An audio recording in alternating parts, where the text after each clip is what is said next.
Hello everyone, welcome to Triple Department Lecture Videos YouTube channel. In this video, we are going to discuss about distance protection. So, distance protection is very important for power system protection. So, this distance protection we are using in extra high voltage transmissions. Extra high voltage transmission means that the power transmission between power generating stations to primary transmission station, so which includes the transmission lines which carries the 440 kilovolts. The range of the extra high voltage range is 440 kilovolts. Next one, sub transmission lines. The sub transmission lines which carries the voltage 220 kV, 132 kV, 66 kV, 33 kV. So these transmission lines, so especially, so we are using in distance protection. So distance protection, in distance protection we are using impedance relays, reactance relays, Moore relays, angle impedance relay, quadrilateral relays. Next one, so other conic section relays, that is called as a elliptical relays. So these two relays you are not you don't have in your syllabus. The first, impedance relay, reactance relay, Moore relay, angle impedance relays. So these four relays we have in your syllabus. So in that first three very important. So impedance relay, reactance relay, Moore relay is very important. So maximum questions will be asked from this impedance, reactance and Moore relay. Angle impedance relays rarely they will ask. So here how the questions will comes from this type of relays. Explain impedance relay with neat diagram. Otherwise, explain the operating characteristics of reactance relay. Next one, what is the advantage? Uh, what is the advantage with the distance protection by using Moore relays? So this type of questions will be asked from this distance protection. So coming to the impedance relays, so we'll discuss impedance relays. So impedance relay, this relay will operate based on the impedance of the line, that is called it as a Z. So impedance means the combination of resistance and reactance. So Z is equal to plus or minus Jx. Suppose if it is a inductive, suppose the line includes the inductive reactance, then R plus J into XL. Does line include the capacitive reactance? Then the impedance is R minus J XC. So these are the differences between inductive reactance and capacitive reactance. An impedance relay measures the impedance of the line at the relay location. Based on the impedance, this impedance relay will operate. Now we will see how the relay will operate. Whenever fault occurs, when a fault occurs on the protected line section, the measured impedance is the impedance of the line section between the relay location and the point of the fault. So impedance will be measured. The impedance is less, then current flow will be more. Impedance is more or current flow will be less.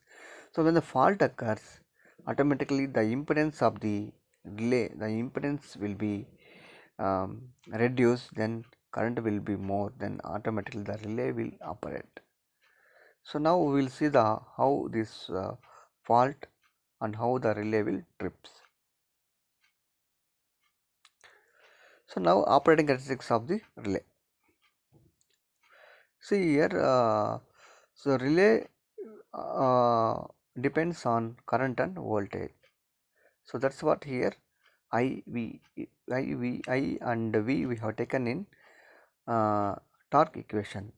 So K1, K2 are constant, and K3 is belongs to the constant with spring control.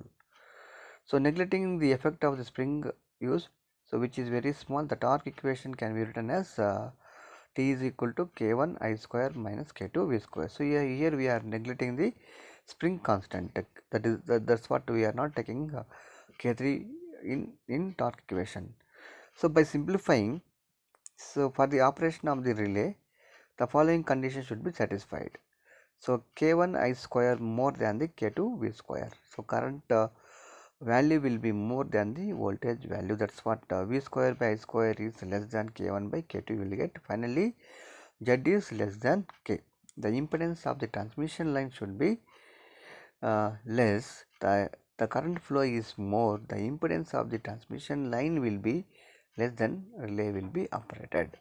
So when the relay is operated, then the Z value is less than the one constant value. So Z is the impedance is decreases, the current flow inside the line will be increased, then the fault will be occur, then relay is on. Okay. For static and microprocessor based relays, static and microprocessor based means numerical relays, the I is compared with V for the operation of the relay. The following conditions should be satisfied. Same. Then Z should be less than constant value. Then relay is up. Relay will on. So here we can see when current will increase, when current will decrease. Here we can see the operating characteristics of impedance relay we can observe in this relay. So whenever current increases with voltage, so we can observe two types of torque. One is positive torque, one is negative torque. So this is operating characteristics of the line.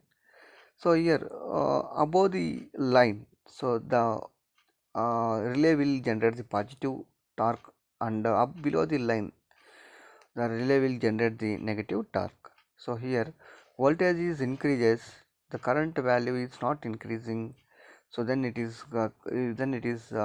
relay will generate the negative torque, then relay will not operate. When current is more, so I is more with respect to V, then it will generate the positive torque, then relay is on. So when I is less compared to V, so it will generate the negative torque, the relay is in off position. So these are the characteristics we can observe in this graph. So now one more graph is here. So we can call it as a RX diagram. Here we are taking resistance and reactance. So resistance and reactance relation you can call it as a impedance. So impedance is a combination of resistance and reactance. Here the Z is less than K, relay will trip. Z is more than K, relay will not trip, relay will be operating. So we can observe here. So you can observe here. So within the circle, the Z value is Z is less than K, then relay will be trip. Relay will be trip, that is on. So Z is more than K, so relay is block, that is called relay will be not operate. Relay will be in off position. So supply will be continued. So we can observe here blocking region, tripping region, then fault occurs. So when the fault will be occurs within the Z, so within the specified constant, the specified constant K. Okay. So coming to the zones of operation, zone 1, zone 2, zone 3. So here we have taken 3 zones, first zone, second zone, third zone. So compared to zone wise, we have impedances Z1, Z2, Z3 and positive torque, negative torque. So first zone will have one relay, second zone will have another relay, third zone will have one more relay. It's like a backup protection. So first relay is not operated, then second relay will operate and block the supply. So like that. So sequentially relays will operate and isolate the fault. So you can call it as a backup protection. Okay. So next one, next video we'll see about reactance relay. Okay. Thank you everyone.